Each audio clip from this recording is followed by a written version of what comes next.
저는 올해 65살이고 부산 중구에서 30년 넘게 작은 떡집을 운영하고 있는 자영업자입니다. 시장 안쪽 구석진 자리에 있는 가게지만 그래도 단골 손님들 덕분에 여기까지 왔습니다. 오늘 제가 이렇게 사연을 쓰게 된 건 제 아들과 며느리 이야기 때문입니다. 지금 생각하면 제가 정말 잘못했구나 싶은데 그때는 제가 옳다고 생각했거든요.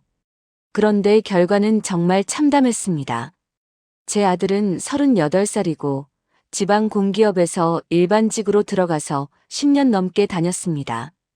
연금은 없지만 그래도 공기업이니까 안정적이다. 월급도 꼬박꼬박 나온다. 그렇게 생각했어요. 며느리는 35살인데 결혼 전에는 중소기업 총무팀에서 일했습니다. 그렇게 맞벌이로 시작했는데 첫째 낳고 나서 며느리가 회사를 그만뒀어요. 그때부터 제 불만이 시작됐습니다. 며느리 친정은 우리보다 형편이 좀 나았어요. 지역에서 농산물 유통센터를 운영하는데 도매로 물건 넘기고 직거래도 하고 그러더라고요. 그래서 며느리는 어릴 때부터 먹고 사는 걱정은 안 하고 자랐다고 들었습니다. 저는 그게 좀 마음에 안 들었어요. 우리 아들은 저처럼 고생하면서 컸는데 며느리는 그런 거 모르고 자랐으니까요. 그리고 저희 집에는 큰딸도 있습니다. 39살인데 결혼도 안 하고 프리랜서라는 이름으로 이것저것 하다가 몇 년 전부터 아예 집에 들어앉았어요. 남편은 벌써 세상을 떠났고 큰딸은 제가 벌어오는 돈으로 먹고 사는 형편이니 스트레스가 이만저만이 아니었습니다. 큰딸은 동생 며느리한테 은근히 질투 같은 감정도 있었던 것 같아요. 나는 이렇게 사는데 저 여자는 남편 월급 받았으면서 집에서 애만 키운다는 식이었죠. 아들 부부가 결혼한 지는 이제 7년쯤 됐습니다. 처음에는 다들 좋아했어요. 며느리가 예쁘고 말도 잘 들어서 저도 만족했고 친정 부모님들도 괜찮은 분들이셨어요. 결혼식 때 친정에서 예단도 푸짐하게 챙겨줬고 신혼집 계약금도 절반을 대줬습니다. 저는 그때 역시 친정이 좀 있으니까 다른 애하고 좋아했죠. 그런데 막상 살면서 보니까 며느리가 생각보다 집안일을 완벽하게 못하더라고요. 제가 시장에서 평생 장사를 하다 보니까 손이 빨라요. 음식도 후다닥 만들고 설거지도 금방 끝내고 청소도 쓱싹 해치웁니다. 그런데 며느리는 음식 하나 만드는데도 시간이 오래 걸리고 청소도 꼼꼼하게 한다고 하는데 제 눈에는 구석구석 안 보이는 거예요. 그래서 제가 가끔 아들 집에 가서 이런 건 이렇게 하는 거야 하고 알려주곤 했습니다. 며느리는 처음에는 네, 어머니 하면서 따라했어요. 그런데 시간이 지나면서 점점 표정이 굳어지더라고요. 제가 뭐라고 하면 네 하고 대답은 하는데 눈빛이 좀 차갑다고 할까요? 저는 그때 왜 저래? 내가 며느리 잘 되라고 가르쳐 주는 건데 싶었습니다. 며느리가 회사를 그만둔 건 첫째 아이를 낳고 나서였어요.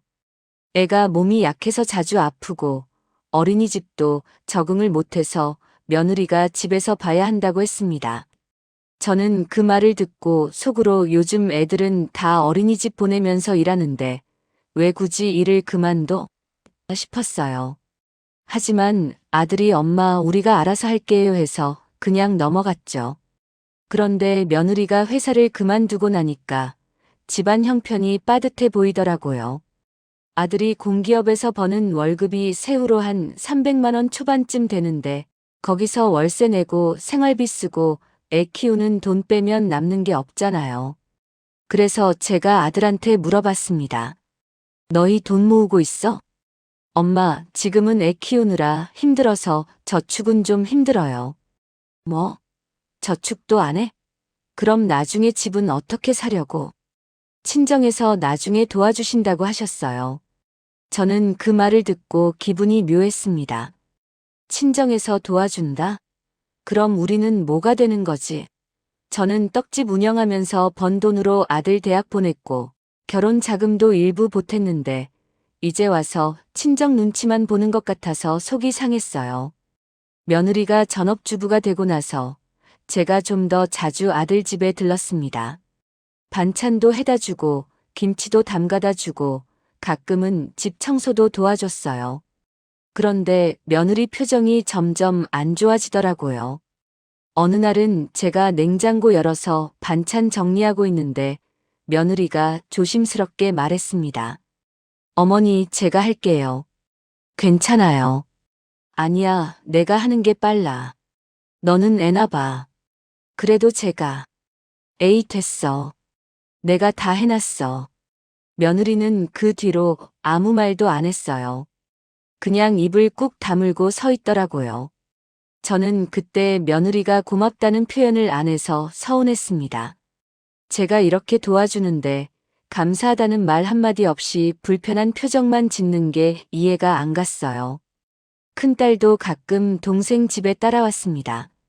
큰딸은 며느리를 보면 꼭 한마디씩 했어요. 야, 너 오늘 왜 그렇게 후줄근하게 입고 있어? 시댁 오는데 좀 신경 쓰지. 언니, 집에서 애 보는데 편하게 입으려고요. 그래도 그렇지. 너무 대충 입으면 안 되지. 우리 엄마가 오시는데. 며느리는 그냥 웃으면서 넘어갔는데 저는 큰딸 말이 맞다고 생각했어요. 며느리가 좀 더 신경 쓰면 좋겠다는 생각이 들었거든요. 그렇게 몇 년이 흘렀습니다.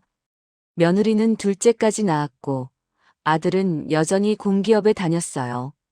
겉으로 보기에는 별 문제 없이 사는 것 같았는데 저는 속으로 계속 불만이 쌓였습니다. 며느리가 돈도 안 벌면서 집안일도 완벽하지 않네. 아들이 벌어오는 돈으로만 사는데 저축도 안 하네. 친정 눈치만 보는 것 같네. 이런 생각들이요. 어느 날 제가 아들 집에 갔는데 며느리가 전화 통화를 하고 있더라고요. 친정 엄마랑 통화하는 것 같았는데 목소리가 좀 축 처져 있었어요. 엄마, 나 요즘 좀 힘들어. 응, 괜찮아. 그냥 애들 키우느라 피곤해서 그래. 저는 그 통화를 듣고 뭐가 힘들다는 거지 싶었습니다. 집에서 애만 보는데 뭐가 그렇게 힘들까요? 저는 시장에서 아침 5시부터 저녁 8시까지 일하면서도 집안일 다 했는데 말이죠. 며느리가 전화를 끊고 나서 제가 물어봤습니다. 며느리야, 요즘 힘들어? 아, 아니에요, 어머니. 그냥 애들이 밤에 자주 깨서 잠을 못 자서 그래요. 그래? 그럼 애들 재우고 너도 좀 쉬어. 내가 설거지 해놓을게. 괜찮아요, 제가 할게요. 아니야, 내가 하는 게 빨라. 저는 그렇게 말하고 설거지를 시작했어요. 며느리는 가만히 서서 저를 지켜보다가 조용히 방으로 들어가더라고요. 저는 그때 며느리가 좀 이상하다고 느꼈지만 그냥 피곤해서 그런가 보다 하고 넘겼습니다. 며느리가 직장을 그만두고 나서 1년쯤 지났을 때 저는 본격적으로 며느리 교육을 시작했습니다. 제가 보기엔 며느리가 너무 허술해 보였거든요.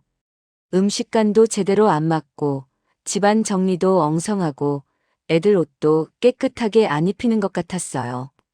어느 날 제가 아들 집에 갔는데 저녁 반찬이 된장찌개랑 시금치나물, 김 이렇게 3가지더라고요. 저는 그걸 보고 한숨이 나왔습니다. 며느리야, 이게 뭐야? 반찬이 겨우 이것밖에 없어. 어머니, 오늘 애들 데리고 병원 갔다 와서 시간이 없었어요. 그래도 그렇지. 남편 퇴근해서 밥 먹는데 이렇게 차려놓으면 어떡해. 내가 시장에서 배운 손맛 좀 알려줄게. 저는 그날부터 며느리한테 요리를 가르쳐주기 시작했어요. 냉장고 열어서 재료 확인하고 이건 이렇게 볶아야 맛있어. 이건 이렇게 무쳐야 해 하면서 하나하나 알려줬습니다. 며느리는 옆에서 네 하면서 따라했는데 표정이 점점 굳어지더라고요. 어머니, 제가 할게요. 어머니는 좀 쉬세요. 아니야, 내가 해줄게. 너는 아직 서툴러. 네. 며느리는 더 이상 말을 안 하고 물러섰어요. 저는 그게 당연하다고 생각했습니다. 시어머니가 가르쳐 주는데 고맙게 받아들여야지 뭘 거부해요? 그런데 그날 밤 아들한테 전화가 왔습니다. 엄마, 우리 집에 너무 자주 오시는 거 아니에요? 왜? 내가 며느리 도와주는데 뭐가 문제야? 아니, 도와주시는 건 고맙지만 아내가 좀 부담스러워하는 것 같아요. 부담? 내가 뭘 잘못했는데? 아니에요. 잘못하신 건 아닌데 그냥 우리가 알아서 할 수 있으니까 너무 신경 쓰지 않으셔도 돼요. 저는 그 말을 듣고 화가 났습니다. 내가 며느리 잘 되라고 가르쳐 주는데 아들이 이렇게 나오다니요. 저는 아들한테 버럭 소리를 질렀어요. 야, 내 마누라가 집안일 제대로 못하니까 내가 가르쳐 주는 거야. 그걸 부담스러워한다고. 그럼 제대로 하든가. 엄마, 아내는 나름대로 열심히 하고 있어요. 열심히? 저녁 반찬이 고작 3가지밖에 없는데 그게 열심이야? 엄마, 아내가 애들 키우면서 병원도 가고 바빴어요. 이해해 주세요. 이해? 내가 뭘 이해해? 너희가 나를 이해해야지. 저는 그렇게 소리 지르고 전화를 끊어버렸습니다. 그날 밤 저는 잠을 못 잤어요. 아들이 내 편이 아니라 며느리 편을 든 것 같아서 속상했거든요. 다음 날 큰딸한테 하소연했습니다. 언니, 동생이 나한테 우리 집에 너무 자주 온다고 그러더라. 뭐? 엄마가 도와주는데 감사할 줄도 모르네. 그러게 말이야. 며느리가 집안일 못하니까 내가 가르쳐 주는 건데. 에이, 그 여자가 원래 그래. 친정에서 곱게 자라서 고생을 모르잖아. 큰딸은 저를 위로해줬지만 제 속은 여전히 편치 않았습니다. 그 뒤로도 저는 계속 아들 집에 갔어요. 빈도는 좀 줄었지만 그래도 일주일에 2~3번은 갔습니다. 갈 때마다 며느리 얼굴이 점점 어두워지는 게 느껴졌는데 저는 내가 제대로 하면 내가 안 올 텐데 하는 생각뿐이었어요. 어느 날 제가 아들 집에 가서 냉장고를 열었는데 반찬통이 여러 개 쌓여 있더라고요. 열어보니까 다 친정에서 해온 반찬이었어요. 김치, 장조림, 멸치볶음, 콩자반 친정 엄마가 해준 게 분명했습니다. 저는 그걸 보고 기분이 묘했어요. 친정에서는 이렇게 챙겨주는데 시댁에서 챙겨주는 건 부담스럽다고 싶었거든요. 저는 며느리한테 물어봤습니다. 이거 친정에서 해온 거야? 네, 어머니. 엄마가 해주셨어요. 그래. 친정에서는 자주 해오네. 내 엄마가 제가 힘들까봐 챙겨주세요. 저는 그 말을 듣고 속으로 나도 챙겨주는데 왜 나한테는 고맙다는 말을 안 해? 싶었습니다. 하지만 겉으로는 아무 말도 안 했어요. 그냥 냉장고 문을 닫고 며느리한테 말했습니다. 친정에서 해주는 것도 좋지만 내가 직접 해야 실력이 늘어. 알았지? 네, 어머니. 며느리는 대답은 했지만 표정은 여전히 굳어 있었어요. 그렇게 시간이 흐르면서 아들과 며느리 사이에 뭔가 분위기가 이상해지는 게 느껴졌습니다. 아들이 집에 늦게 들어오는 날이 많아졌고 며느리는 점점 말수가 줄어들었어요. 저는 그게 며느리가 집안일을 제대로 안 해서 아들이 집에 있기 싫은 거라고 생각했습니다. 어느 날 제가 아들한테 전화했어요. 야, 너 요즘 왜 이렇게 늦게 들어와? 엄마, 회사에서 야근 많아요. 야근? 공기업인데 무슨 야근이 그렇게 많아? 요즘 프로젝트가 있어서요. 그래. 그럼 집에 가서 밥이라도 제대로 먹어. 내 마누라가 제대로 차려주긴 하는 거야? 엄마, 아내는 잘하고 있어요. 신경 쓰지 마세요. 아들은 그렇게 말하고 전화를 끊었어요. 저는 뭔가 석연치 않았지만 아들이 그렇게 말하니까 더 이상 캐묻지 않았습니다. 그런데 큰딸이 어느 날 저한테 이런 말을 하더라고요. 엄마, 동생이 요즘 밤에 술 냄새 풀풀 풍기고 들어온대. 뭐? 술? 동생이 원래 술 안 좋아하는데? 나도 그래서 이상하다 싶었어. 며느리가 나한테 살짝 얘기하더라고. 그래. 회사에서 회식이 맞나 보지 뭐. 그런가. 근데 며느리 표정이 별로 안 좋던데. 저는 그 말을 듣고도 크게 신경 쓰지 않았어요. 남자들은 원래 회사 생활하면서 술 한두 잔 하는 거니까요. 그렇게 몇 달이 더 지났을 때 사건이 터졌습니다. 어느 날 밤 며느리한테서 전화가 왔어요. 목소리가 떨리고 있었습니다. 어머니 지금 좀 올 수 있으세요? 왜? 무슨 일이야? 그냥 좀 급한 일이 있어서요. 저는 뭔가 심상치 않다는 걸 느끼고 바로 아들 집으로 갔습니다. 집에 도착하니까 며느리가 거실 소파에 앉아서 울고 있더라고요. 애들은 방에서 자고 있었고 아들은 안 보였어요. 며느리야, 무슨 일이야? 동생은 어디 갔어? 며느리는 한참을 울다가 겨우 입을 열었습니다. 어머니, 남편이 바람 피워요. 뭐? 무슨 소리야? 휴대폰 봤어요. 다른 여자랑 메시지 주고받은 거. 저는 그 말을 듣고 머리가 하얘졌습니다. 우리 아들이 바람을 피웠다고. 말도 안 돼.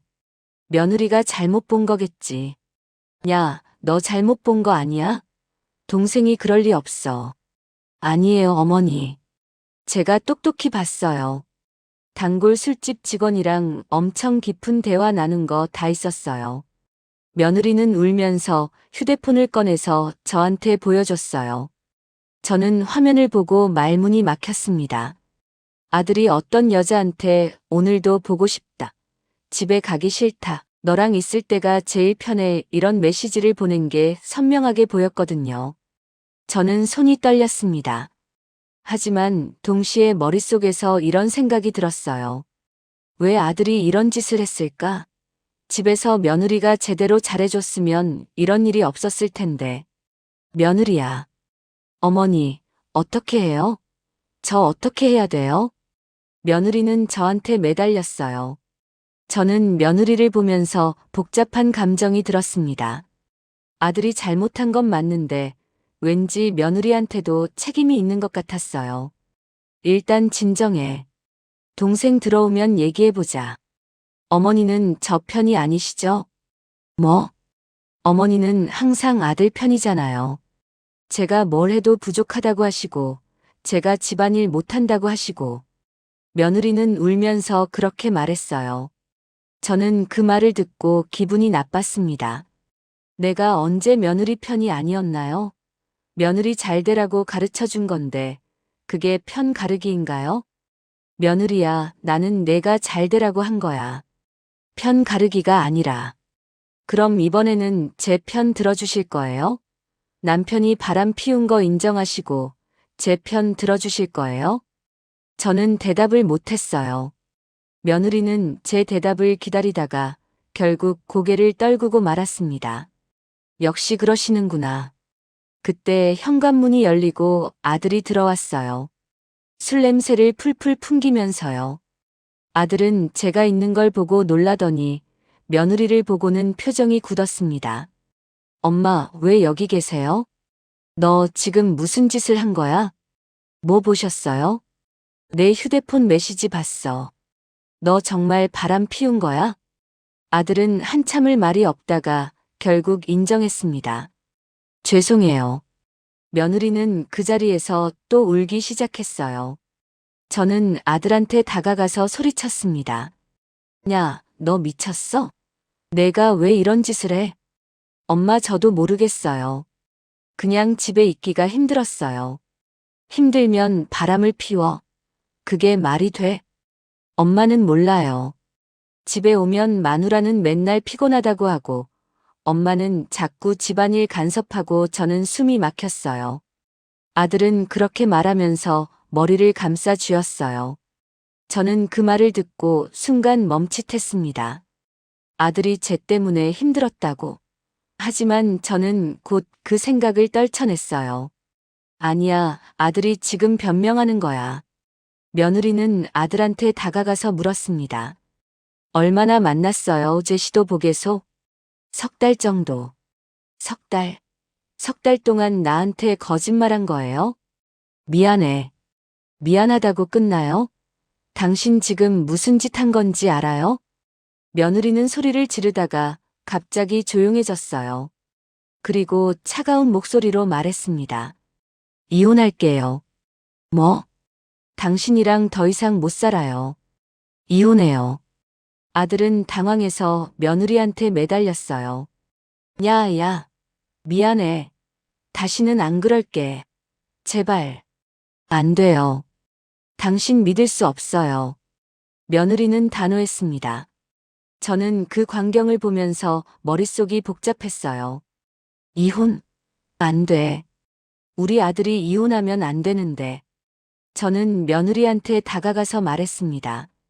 며느리야, 진정해. 이혼까지는 너무 심한 거 아니야?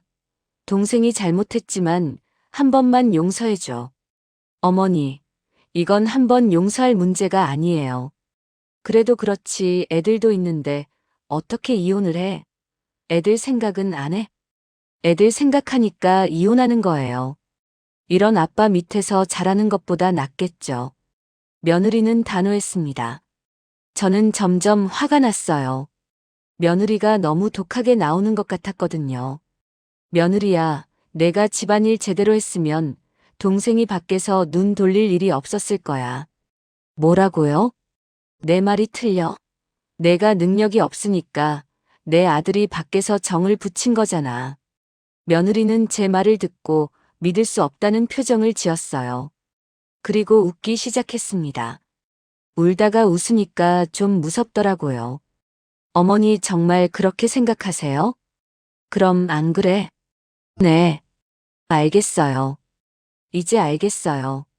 며느리는 그렇게 말하고 방으로 들어가 버렸습니다. 아들은 그 자리에 주저앉아서 머리를 감싸 쥐었어요. 저는 아들한테 다가가서 말했습니다. 야, 괜찮아. 엄마가 다 해결해 줄게.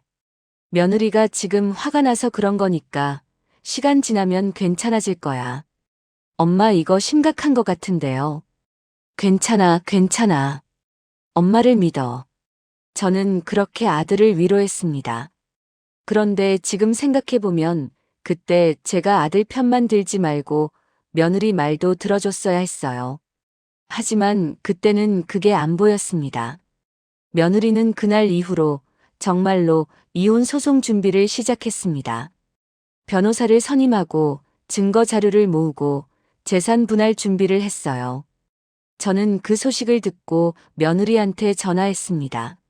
며느리야, 진짜 이혼할 거야? 네, 어머니. 이미 변호사 선임했어요. 야, 이혼하면 너도 손해야. 애들은 어떻게 키워? 제가 알아서 할게요. 알아서 해? 내가 돈도 안 버는데 무슨 수로? 어머니는 걱정 안 하셔도 돼요. 저희 일이니까요. 며느리는 차갑게 말하고 전화를 끊었어요. 저는 화가 났습니다. 며느리가 너무 독하게 나오는 것 같았거든요. 저는 큰딸한테 전화했어요. 언니, 며느리가 진짜 이혼 소송 넣었대. 뭐? 진짜로? 그래. 어떻게 하면 좋아?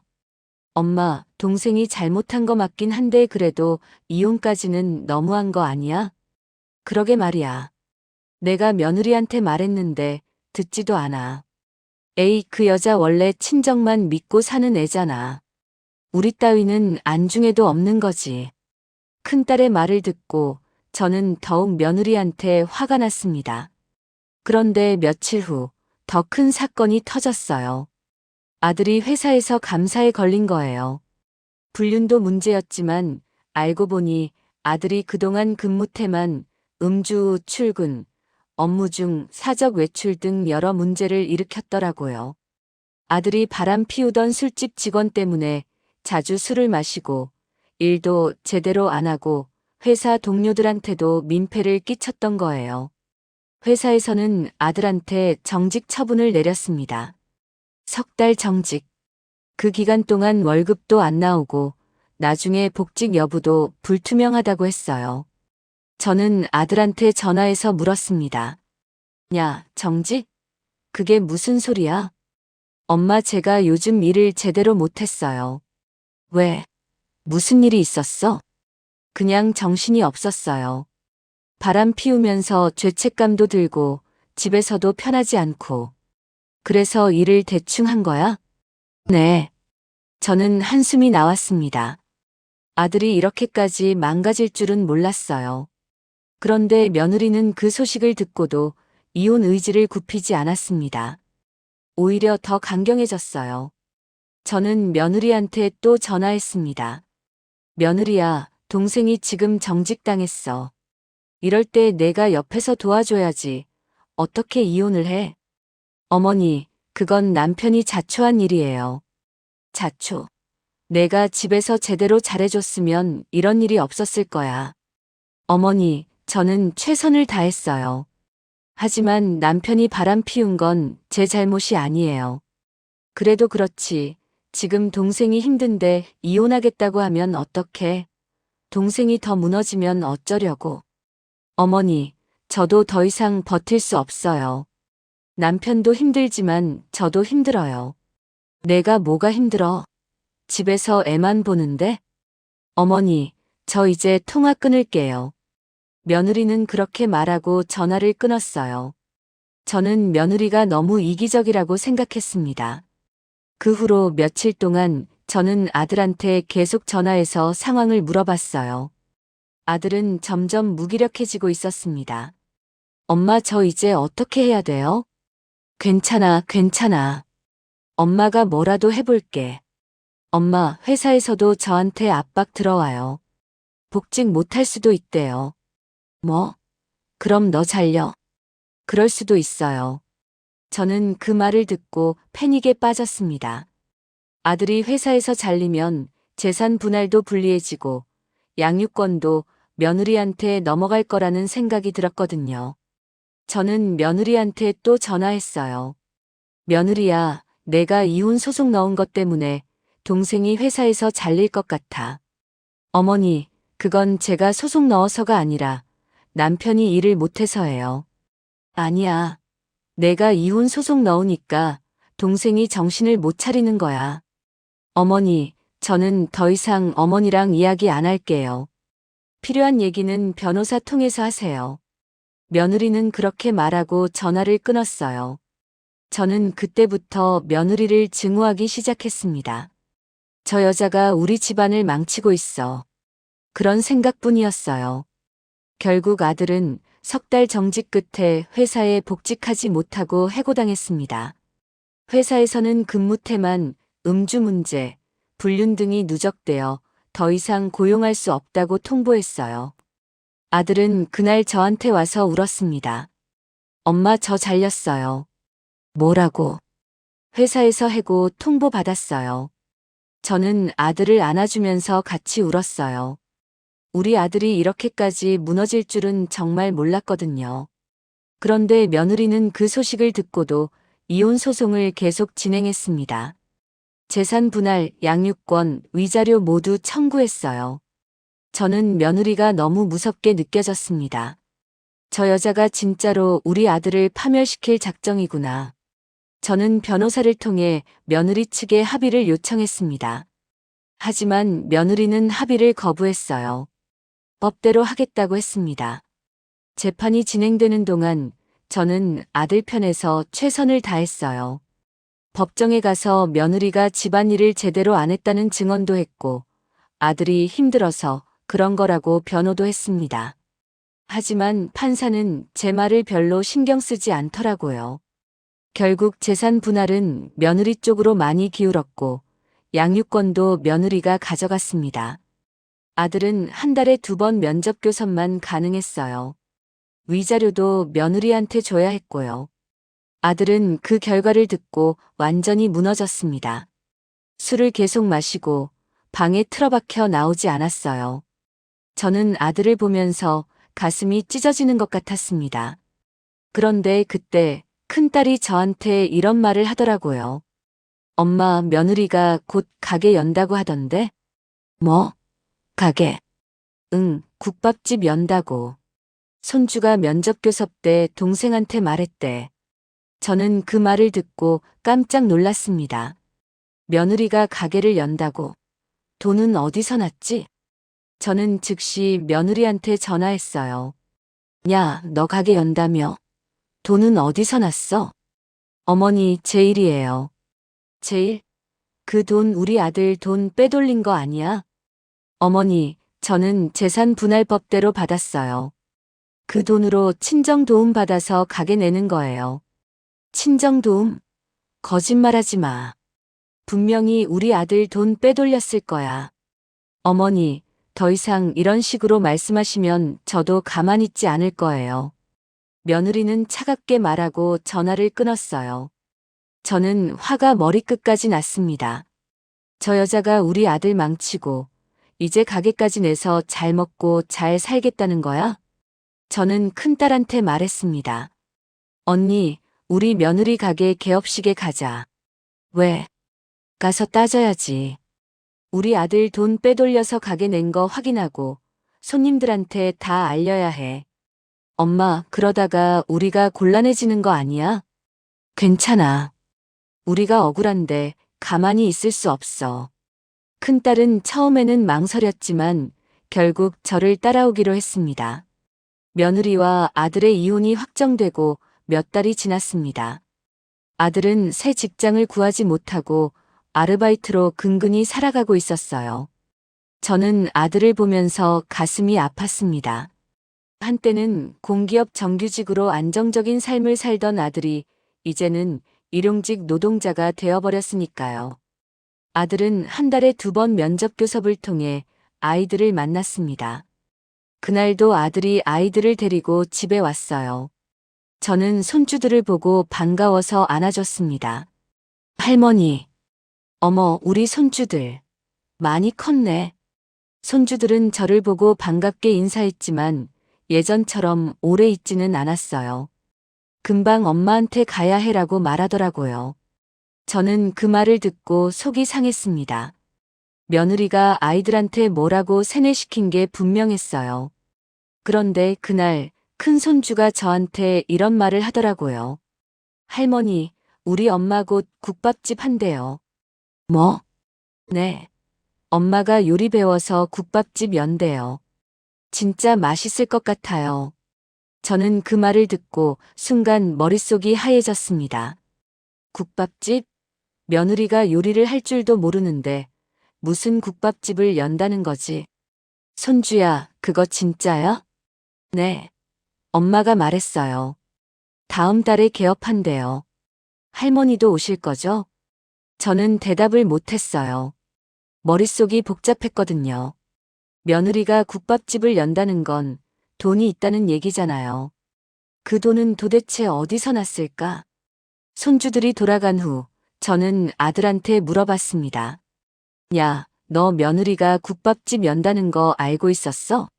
네, 들었어요. 돈은 어디서 났대? 친정에서 도와준다고 했어요. 친정? 그럼 재산 분할 받은 돈은? 그것도 일부 쓴다고 했어요. 저는 그 말을 듣고 확신했습니다. 재산 분할 받은 돈을 가게에 쓴다고? 그럼 우리 아들 돈을 빼돌린 거잖아. 저는 큰딸한테 전화했어요. 언니, 며느리가 우리 아들 돈으로 가게 낸대. 뭐? 진짜? 응, 손주가 말했어. 며느리가 다음 달에 국밥집 개업한대. 에이, 그 여자 진짜 뻔뻔하네. 우리 동생 망치고 이제 가게까지 내. 그러게 말이야. 우리가 가만히 있을 수 없어. 그럼 어떻게 할 건데? 개업식 날 우리가 가서 따져야지. 손님들한테 다 알려야 해. 저 여자가 어떻게 돈을 모았는지. 큰딸은 잠시 망설이더니 결국 동의했습니다. 알았어, 엄마. 내가 같이 갈게. 저는 그날부터 개업식을 기다렸습니다. 며느리가 어떻게 나오는지 보고 우리 아들 돈 빼돌린 거 확인하고 제대로 따져야겠다고 생각했어요. 그런데 지금 생각해보면 제가 그때 완전히 잘못 생각한 거였어요. 며느리는 재산 분할을 법대로 받았고 친정에서 도와준 돈으로 가게를 낸 건데 저는 그걸 빼돌렸다고 착각한 거죠. 하지만 그때는 그런 생각이 전혀 안 들었어요. 저는 며느리가 우리 집안을 망친 주범이고 이제 우리 아들 돈으로 떵떵거리며 살려고 한다고 믿었거든요.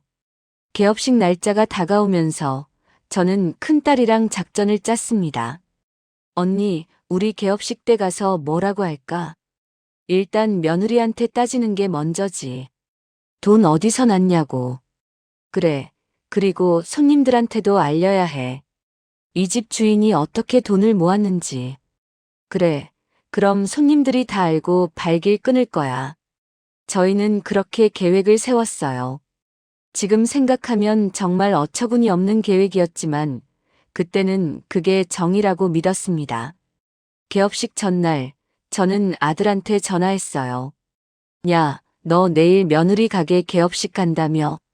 내 아이들이 엄마 가게 구경 가고 싶다고 해서요. 그래. 그럼 엄마랑 언니도 같이 갈게. 엄마, 그건 좀. 왜? 손주들 보러 가는데 뭐가 문제야? 아니에요, 알겠어요. 아들은 더 이상 반대하지 않았어요. 저는 큰딸이랑 함께 개업식에 갈 준비를 했습니다. 개업식 당일, 저와 큰딸은 일부러 늦게 도착했습니다. 손님들이 많이 모였을 때 가서 떠들어야 효과가 있을 테니까요. 가게 앞에 도착하니까 생각보다 규모가 컸어요. 간판도 깔끔하게 잘 만들어져 있고, 가게 안도 깨끗하게 꾸며져 있더라고요. 손님들도 꽤 많이 와 있었어요. 저는 큰딸이랑 눈빛을 교환하고 가게 안으로 들어갔습니다. 가게 안으로 들어서니 며느리가 앞치마를 두르고 손님들을 맞이하고 있었어요. 며느리는 예전보다 훨씬 밝아 보였습니다.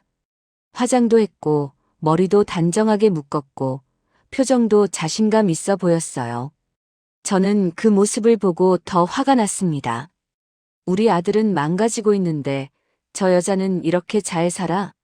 며느리는 저를 보고 잠시 멈칫했지만 곧 정중하게 인사했습니다.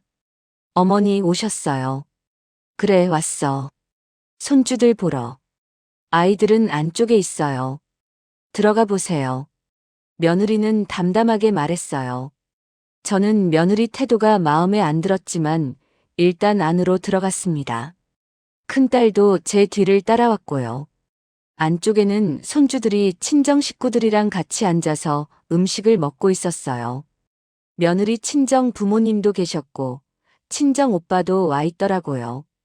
저는 그들을 보고 인사는 했지만 속으로는 이 사람들이 며느리 편만 들겠지 싶었습니다. 저는 손주들한테 다가가서 인사했어요. 할머니 왔어. 할머니. 손주들은 반갑게 인사했지만 금방 다시 음식 먹는 데 집중하더라고요. 저는 그 모습을 보면서 서운했습니다. 예전에는 저만 보면 달려들었는데 이제는 할머니보다 음식이 더 중요한가 봐요. 그때 며느리가 저희 테이블로 다가왔습니다. 어머니, 뭐 드실래요? 국밥 한 그릇 드릴까요? 아니, 괜찮아. 그래도 오셨는데 드셔보세요. 며느리는 그렇게 말하고 주방으로 가더니 국밥 2그릇을 가져왔어요. 저와 큰딸 앞에 국밥을 놓고 웃으면서 말했습니다. 맛있게 드세요. 저는 국밥을 보면서 복잡한 감정이 들었어요.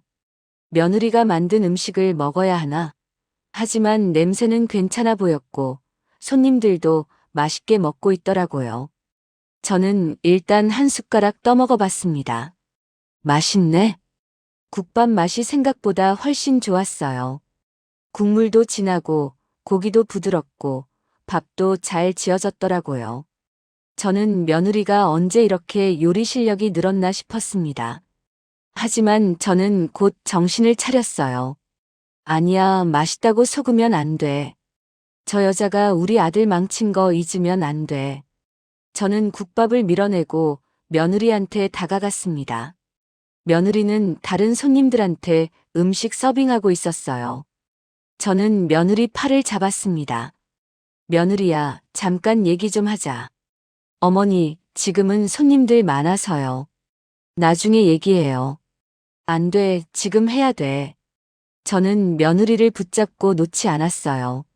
며느리는 난처한 표정을 지었지만 결국 저를 따라 구석으로 왔습니다. 어머니, 무슨 일이세요? 이 가게 돈 어디서 났어? 어머니, 그건 이미 말씀드렸잖아요. 친정에서 도와주셨어요. 친정? 재산 분할 받은 돈은 안 썼어? 그것도 일부 썼어요. 하지만 법대로 받은 거예요. 법대로? 그게 우리 아들 제시도 복의 속돈인데. 어머니, 재산 분할은 법으로 정해진 거예요. 제가 불법으로 뭔가 한 게 아니에요. 며느리는 차분하게 말했지만 저는 믿을 수가 없었어요. 저는 목소리를 높였습니다. 법대로? 그럼 우리 아들은 어떻게 돼? 우리 아들은 지금 일용직으로 근근히 사는데 너는 이렇게 가게까지 내서 떵떵거리며 살아? 어머니, 그건 남편이 자초한 일이에요. 제 잘못이 아니에요. 내 잘못이 아니라고. 내가 집안일 제대로 했으면 우리 아들이 바람 피울 일이 없었어. 저는 소리를 지르기 시작했어요. 주변 손님들이 저희를 쳐다봤지만 저는 신경 쓰지 않았습니다. 큰딸도 제 옆으로 와서 거들었어요. 그래, 너 때문에 우리 동생 인생 망쳤어. 너 때문에 우리 집안이 이렇게 됐다고. 며느리는 저희를 보면서 표정이 굳어졌습니다. 하지만 여전히 차분하게 말했어요. 어머니, 언니 지금 손님들 많아요. 나중에 얘기해요. 안 돼. 지금 해야 돼. 손님들도 다 알아야 해. 이 집 주인이 어떻게 돈을 모았는지. 저는 손님들을 향해 소리쳤습니다. 여러분, 이 집 주인 아세요? 이 여자가 우리 아들 돈 빼돌려서 이 가게 냈어요. 우리 아들은 지금 일용직으로 고생하는데 이 여자는 이렇게 잘 먹고 잘 살려고 해요. 손님들이 웅성거리기 시작했어요. 어떤 사람은 불편한 표정을 짓고 어떤 사람은 저희를 째려보고 어떤 사람은 그냥 나가버렸어요. 저는 그 모습을 보면서 잘 됐다. 이제 다들 알겠지 싶었습니다. 큰딸도 거들었어요. 맞아요. 이 여자가 우리 동생 망쳤어요. 여러분, 여기서 음식 드시지 마세요. 큰딸은 손님들 테이블을 돌아다니면서 소리쳤어요. 어떤 손님은 화를 내면서 일어났고 어떤 손님은 황급히 나갔습니다. 가게 안이 순식간에 난장판이 됐어요. 며느리는 저희를 막으려고 했지만 저희는 듣지 않았습니다. 저는 진열된 그릇들을 건드리고 큰딸은 입구를 막으면서 들어오는 손님들을 쫓아냈어요. 여기 들어오지 마세요. 이 집 주인 사기꾼이에요. 며느리는 결국 저희를 말리려고 팔을 잡았어요. 어머니, 그만하세요. 내가 왜 그만해? 저는 며느리 손을 뿌리치고 계속 소리쳤습니다. 그때 가게 문이 열리면서 한 남자가 들어왔어요. 정장을 입고 서류 가방을 든 남자였습니다. 그는 저희를 보더니 조용하지만 단호한 목소리로 말했습니다. 지금 무슨 일이신가요? 저는 그 남자를 보고 대답했습니다. 당신 누군데? 저는 이 가게 고문 노무사입니다. 노무사. 남자는 명함을 꺼내서 저한테 내밀었어요. 명함에는 노무사 사무소, 노무사 김라고 적혀 있었습니다. 저는 명함을 보고 어리둥절했어요. 노무사가 왜 여기 있어? 이 가게 노동 관련 자문을 맡고 있습니다. 그런데 지금 두 분이 하시는 행동은 명백한 영업 방해이고 협박에 해당합니다. 뭐? 협박? 네. 사실무근한 내용으로 손님들한테 거짓 정보를 유포하고 영업을 방해하셨습니다. 이건 형법상 업무방해죄와 명예훼손죄에 해당합니다. 저는 그 말을 듣고 당황했어요. 큰딸도 마찬가지였고요. 노무사는 계속 말했습니다. 그리고 CCTV에 모든 게 녹화되고 있고 목격자도 충분합니다. 지금이라도 그만두시고 나가시면 선처를 고려할 수 있습니다. 하지만 계속하시면 법적 조치를 취할 수밖에 없습니다. 저는 노무사의 차분하지만 단호한 목소리에 눌렸어요. 주변을 보니 정말로 CCTV가 여러 대 설치돼 있고 손님들도 저희를 쳐다보고 있었습니다. 저는 입이 떨어지지 않았어요. 그때 며느리가 앞으로 나왔습니다. 며느리는 저를 똑바로 쳐다보면서 말했어요. 어머니, 제가 한 번만 정리해서 말씀드릴게요. 잘 들어주세요. 며느리 목소리는 떨리지 않았어요. 오히려 단단하고 차분했습니다. 첫째, 재산 분할은 법대로 받았습니다. 제가 불법으로 돈을 빼돌린 적 없어요. 법원 판결문 있고 모든 거래 내역 있습니다. 어머니가 원하시면 지금 다 보여드릴 수 있어요. 둘째, 이 가게 창업 자금은 친정에서 대부분 도와주셨고, 제가 재산 분할로 받은 돈 일부를 보탰습니다. 이것도 다 증빙 자료 있어요. 셋째, 남편이 해고당한 건 남편 본인 잘못입니다. 불륜, 음주, 근무태만 모두 남편이 한 일이에요. 제 잘못이 아니에요. 며느리는 한 문장 한 문장 또박또박 말했어요. 저는 할 말을 잃었습니다. 며느리는 계속 말했습니다. 어머니, 저는 결혼 생활 내내 최선을 다했어요. 집안일도 했고, 애들도 키웠고, 남편도 챙겼어요. 하지만 어머니는 항상 제가 부족하다고 하셨죠. 반찬이 적다, 청소가 엉성하다, 옷을 후줄근하게 입는다. 매번 그렇게 말씀하셨어요. 저는 참았어요. 시어머니니까 참아야 한다고 생각했어요. 하지만 남편이 바람 피우고 어머니는 저한테 내가 능력이 없어서 그렇다고 하셨을 때 저는 깨달았어요. 이 집안에서는 제가 아무리 노력해도 인정받을 수 없다는 걸요. 며느리 목소리가 점점 높아졌어요. 어머니, 저는 이혼하고 나서 처음으로 숨을 쉴 수 있었어요. 매일 어머니 눈치 보고 남편 눈치 보고 언니 눈치 보면서 살지 않아도 되니까요. 저는 이제 제 인생을 살고 싶어요. 제가 하고 싶은 일하고 제 아이들 키우면서요. 저는 며느리 말을 듣고 가슴이 철렁했어요. 며느리가 이렇게 생각하고 있었다는 걸 전혀 몰랐거든요. 며느리는 마지막으로 말했습니다. 어머니, 그리고 이제 더 이상 제 인생에 간섭하지 마세요. 저는 어머니 며느리가 아니에요. 이혼했으니까요. 그리고 어머니가 오늘 하신 행동은 명백한 범죄예요. 노무사님이 말씀하신 대로 CCTV에 다 녹화됐고 목격자도 있어요.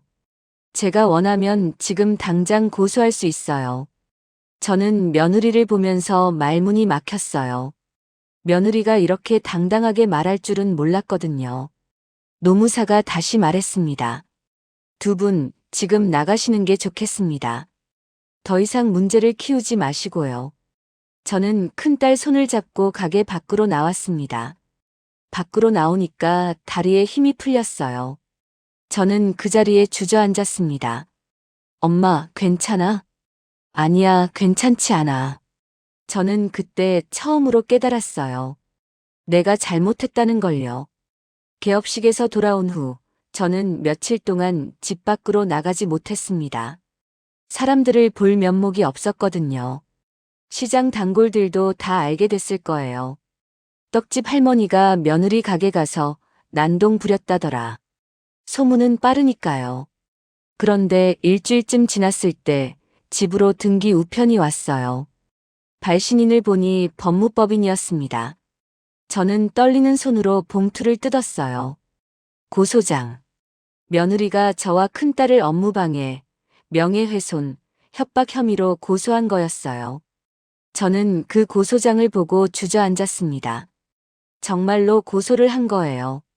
저는 즉시 큰딸한테 전화했습니다.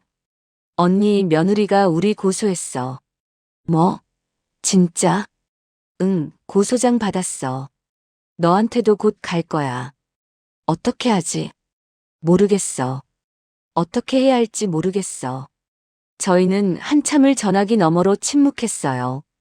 그리고 큰딸이 말했습니다. 엄마, 우리 며느리한테 사과하자. 그럼 고소 취하해 줄 거 아니야? 그럴까? 응, 그래야 할 것 같아. 안 그러면 우리 진짜 전과자 되는 거야. 저는 큰딸 말이 맞다고 생각했어요. 저는 떨리는 손으로 며느리한테 전화를 걸었습니다. 며느리는 전화를 받았어요. 어머니? 며느리야. 무슨 일이세요? 고소장 받았어. 네, 제가 냈어요. 며느리야, 제발 부탁이야. 고소 취하해줘. 나이도 많고 돈도 없어. 전과자 되면 나는 끝이야. 저는 울면서 빌었어요. 자존심 같은 건 이미 다 내려놓았습니다. 그냥 고소만 취하해주면 뭐든 하고 싶었어요. 하지만 며느리는 차갑게 말했습니다. 어머니, 안 돼요. 며느리야, 제발.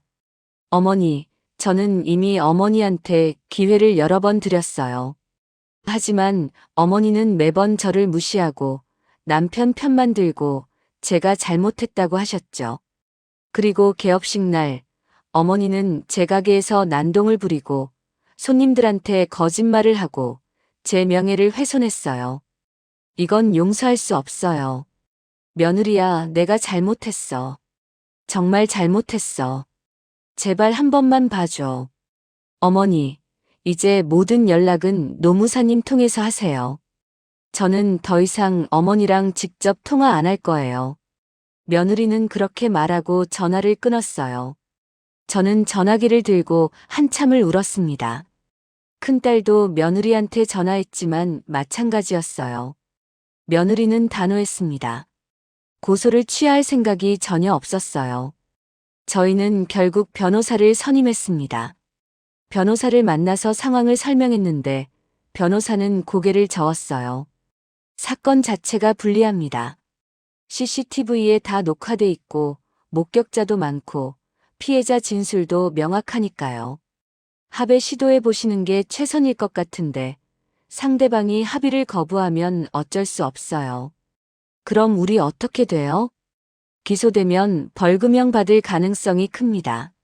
최악의 경우 집행유예도 나올 수 있고요. 저는 변호사 말을 듣고 절망했습니다. 제가 정말로 전과자가 될 수도 있다는 게 실감이 났거든요. 그 후로 몇 달 동안 저는 지옥 같은 시간을 보냈습니다. 경찰 조사도 받고 검찰 조사도 받고 법원도 다녀야 했어요. 시장 사람들도 다 알게 됐고 단골 손님들도 저를 이상하게 쳐다봤어요. 어떤 손님은 아예 저한테 떡을 사지 않았어요. 아들도 힘들어했습니다. 아들은 며느리한테 전화해서 고소 취하를 부탁했지만 며느리는 단호했어요. 당신 엄마가 한 일은 용서할 수 없어요. 저는 끝까지 갈 거예요. 아들은 저한테 와서 울면서 말했습니다. 엄마, 왜 그러셨어요? 왜 가게 가서 그러셨어요? 미안해. 엄마가 그러시니까 저도 애들 못 만나요. 아내가 저한테 면접 교섭도 맡겠대요. 뭐? 애들 아빠 엄마가 그런 사람이라고 애들한테 안 좋은 영향 끼칠까봐 당분간 못 만나게 하겠대요. 저는 아들 말을 듣고 가슴이 무너졌어요. 손주들도 이제 못 보게 된 거예요. 결국 재판이 열렸고 저와 큰딸은 벌금형을 선고받았습니다. 각각 200만 원씩. 저에게는 큰 돈이었어요. 떡집 한 달 수입이 거의 날아가는 금액이었거든요. 재판이 끝나고 집으로 돌아오는 길에 저는 큰딸한테 말했습니다. 언니, 우리가 잘못했나 봐. 응, 엄마. 우리가 잘못했어. 처음부터 며느리 말 들어줬어야 했는데. 이제 와서 후회해도 소용없어, 엄마. 저는 큰딸 말이 맞다고 생각했어요. 이제 와서 후회해봤자 소용없었습니다. 그 후로 저는 며느리한테 연락하지 않았어요. 아들도 며느리한테 연락 못했고요. 며느리는 노무사를 통해 모든 연락을 처리했고 저희는 그냥 받아들일 수밖에 없었습니다. 그러던 어느 날 아들이 저한테 와서 말했습니다. 엄마, 아내가 재혼한대요. 뭐? 노무사랑 재혼한대요. 개업식 때 오셨던 그 노무사요. 저는 그 말을 듣고 복잡한 감정이 들었어요. 며느리가 재혼한다고. 그것도 노무사랑. 애들은 어떻게 돼? 애들은 엄마랑 새아빠랑 잘 지낸대요. 새아빠가 애들한테 잘해준대요. 그래. 저는 더 이상 할 말이 없었어요. 며느리가 새로운 인생을 시작한 거였어요. 그리고 아이들도 새아빠랑 행복하게 지내고 있다는 거였죠. 며칠 후 아들이 면접 교섭을 하고 돌아왔어요. 아들은 저한테 말했습니다. 엄마, 애들이 새아빠랑 캠핑 다녀왔대요. 그래. 애들이 진짜 행복해 보였어요. 예전보다 훨씬 밝아졌어요. 엄마, 저는 이제 애들한테 좋은 아빠가 될 수 없는 것 같아요. 아들은 그렇게 말하고 울기 시작했어요. 저는 아들을 안아주면서 같이 울었습니다. 그날 밤 저는 혼자 앉아서 생각했어요. 내가 뭘 잘못한 걸까? 처음부터 끝까지 다시 생각해보자. 며느리가 직장 그만뒀을 때 저는 돈을 안 벌면서 집안일도 못한 애라고 생각했어요. 하지만 며느리는 아이들 키우느라 힘들었을 거예요. 그때 제가 며느리를 도와줘야 했는데 오히려 간섭하고 잔소리만 했죠. 아들이 바람 피웠을 때 저는 며느리가 능력이 없어서 그렇다고 생각했어요. 하지만 바람 피운 건 아들 잘못이었어요. 며느리는 아무 잘못도 없었는데 저는 며느리 탓만 했죠. 며느리가 이혼하겠다고 했을 때 저는 너무 독하게 나온다고 생각했어요. 하지만 며느리는 더 이상 참을 수 없었던 거예요. 저와 아들, 큰딸 모두한테 상처받고 지쳐서 더 이상 이 가족이랑 살 수 없었던 거죠. 며느리가 가게 냈을 때 저는 우리 아들 돈 빼돌렸다고 생각했어요. 하지만 며느리는 법대로 재산 분할받았고 친정 도움으로 가게를 냈던 거예요. 제가 착각한 거였죠. 저는 모든 게 제 잘못이었다는 걸 깨달았어요. 며느리는 아무 잘못도 없었어요. 잘못한 건 저와 아들, 그리고 큰딸이었어요. 저는 그날 밤 새벽까지 울었습니다. 제가 며느리한테, 손주들한테, 그리고 저 자신한테 너무 미안했거든요. 그로부터 1년이 지났습니다. 며느리의 국밥집은 점점 유명해졌어요. 지역 신문에도 나오고 맛집 블로그에도 소개되고 손님들이 줄을 서서 기다릴 정도가 됐대요. 아들이 가끔 가게 앞을 지나가면서 봤다고 하더라고요. 며느리는 노무사와 재혼해서 행복하게 살고 있다고 합니다. 새 남편이 며느리한테도 잘해주고 아이들한테도 좋은 아빠가 돼줬대요. 아이들은 새아빠를 새아빠라고 부르면서 따르고 주말마다 가족끼리 나들이도 가고 방학 때는 여행도 간다고 해요. 반면에 우리 아들은 여전히 힘들게 살고 있습니다. 여러 직장을 전전하다가 지금은 물류센터에서 일하고 있어요. 월급도 많지 않고 일도 힘들대요. 면접 교섭도 한 달에 한 번으로 줄었고 아이들도 아빠한테 예전만큼 친근하게 대하지 않는다고 합니다. 저도 떡집을 계속 운영하고 있지만 예전만큼 손님이 오지 않아요. 소문이 나서 그런지 단골 손님들이 하나둘 떨어져 나갔거든요. 경제적으로도 힘들고 정신적으로도 힘듭니다. 큰딸은 여전히 집에 있어요.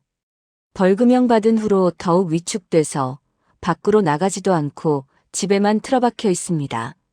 어느 날 아들이 면접 교섭을 하고 돌아와서 저한테 말했습니다. 엄마, 애들이 오늘 저한테 이렇게 물어봤어요. 아빠는 왜 새아빠처럼 못해줘? 라고요. 저는 그 말을 듣고 아무 대답도 못했어요. 제가 애들한테 해줄 수 있는 게 없으니까요. 아들은 울먹이며 말했어요. 저는 아들을 보면서 가슴이 아팠습니다. 엄마, 제가 처음부터 잘했어야 했는데 바람도 안 피우고 일도 열심히 하고 아내한테 잘했어야 했는데. 그래. 그리고 엄마가 아내한테 그렇게 안 하셨어야 했는데 저도 엄마 편만 들지 말고 아내 말도 들어줬어야 했는데. 아들은 뒤늦게 후회하고 있었어요. 저도 마찬가지였고요. 저는 어느 날 며느리 가게 앞을 지나가 봤어요. 멀리서 몰래 봤는데 가게는 손님들로 가득 차 있었고 며느리는 밝은 얼굴로 손님들을 맞이하고 있었습니다. 그 옆에는 새 남편이 서서 며느리를 도와주고 있었고요. 저는 그 모습을 보고 발걸음을 돌렸습니다. 제가 거기에 들어갈 자격이 없다는 걸 알았거든요. 집으로 돌아오는 길에 저는 생각했어요. 남 탓만 하는 사람은 결국 제자리에 있더라. 하지만 성실하게 사는 사람은 다시 일어나더라. 며느리는 모든 걸 잃었어요. 남편도 시댁도 안정적인 가정도. 하지만 며느리는 포기하지 않았어요. 요리를 배우고 가게를 냈고 새로운 인생을 시작했어요. 그리고 지금은 행복하게 살고 있어요. 반면에 저는 남 탓만 했어요. 며느리 탓, 세상 탓, 운 탓. 제 잘못은 인정하지 않고 남한테만 책임을 떠넘겼죠. 그 결과가 지금의 제 모습이에요. 아들도 마찬가지였어요. 아들은 자기 인생을 스스로 망쳤으면서 아내 탓, 엄마 탓만 햇제시도 복에 속어요. 일도 대충 하고 바람도 피우고 가정도 소홀히 했으면서 남한테 책임을 떠넘겼죠. 그 결과가 지금의 아들 모습이고요. 저는 이제야 깨달았어요. 인생은 스스로 책임지는 거라는 걸요. 남 탓하고 있으면 절대 앞으로 나아갈 수 없다는 걸요. 며느리는 스스로 책임지고 스스로 노력했기 때문에 다시 일어날 수 있었어요. 하지만 저와 아들은 남 탓만 했기 때문에 제자리에 있는 거예요. 저는 이제 너무 늦었어요. 며느리한테 사과할 기회도 없고 손주들 볼 기회도 거의 없고 다시 예전으로 돌아갈 수도 없어요. 제가 할 수 있는 건 그냥 이렇게 후회하면서 살아가는 것뿐이에요. 가끔 손주들 생각이 나면 저는 울어요. 손주들이 새아빠랑 행복하게 지낸다는 얘기를 들으면 한편으로는 기쁘지만 한편으로는 너무 슬퍼요. 제가 그런 할머니가 될 수 없다는 게 너무 슬프거든요. 아들한테도 미안해요. 제가 아들을 잘못 키웠어요. 아들한테 책임감을 가르쳐 줬어야 했는데 오히려 남 탓하는 법만 가르쳐 준 것 같아요. 그래서 아들이 지금 이렇게 힘들게 사는 거예요. 큰딸한테도 미안해요. 큰딸을 제대로 독립시켜 줬어야 했는데 계속 집에 있게 만들었어요. 그래서 큰딸이 지금 이렇게 무기력하게 사는 거예요. 무엇보다 며느리한테 너무 미안해요. 며느리는 아무 잘못도 없었는데 제가 며느리를 괴롭혔어요. 며느리 인생을 힘들게 만들었어요. 지금이라도 며느리한테 진심으로 사과하고 싶지만 며느리는 제 연락을 받지 않아요. 당연하죠. 제가 그럴 자격이 없으니까요. 요즘 저는 떡집에 앉아서 손님을 기다리면서 자주 생각해요. 만약 그때로 돌아간다면 나는 어떻게 할까? 아마 며느리한테 잘해줄 거예요. 며느리 말도 들어주고 며느리 편도 들어주고 며느리가 힘들 때 진심으로 도와줄 거예요. 아들한테도 제대로 말해줄 거예요. 바람 피우지 말고 일 열심히 하고 아내한테 잘해라고요. 하지만 시간은 되돌릴 수 없어요. 제가 할 수 있는 건 그냥 후회하면서 남은 인생을 살아가는 것뿐이에요. 지금 저는 66살이에요. 떡집도 언제까지 할 수 있을지 모르겠어요. 건강도 예전 같지 않고 손님도 줄어들고 있으니까요.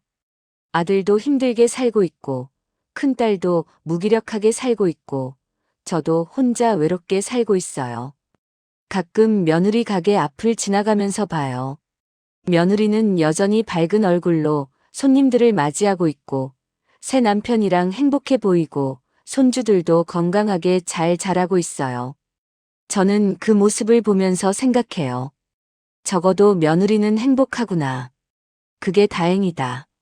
제가 이 사연을 쓰는 이유는 혹시라도 저처럼 며느리한테 잘못하고 있는 시어머니가 있다면 제발 저처럼 되지 말라고 말하고 싶어서예요.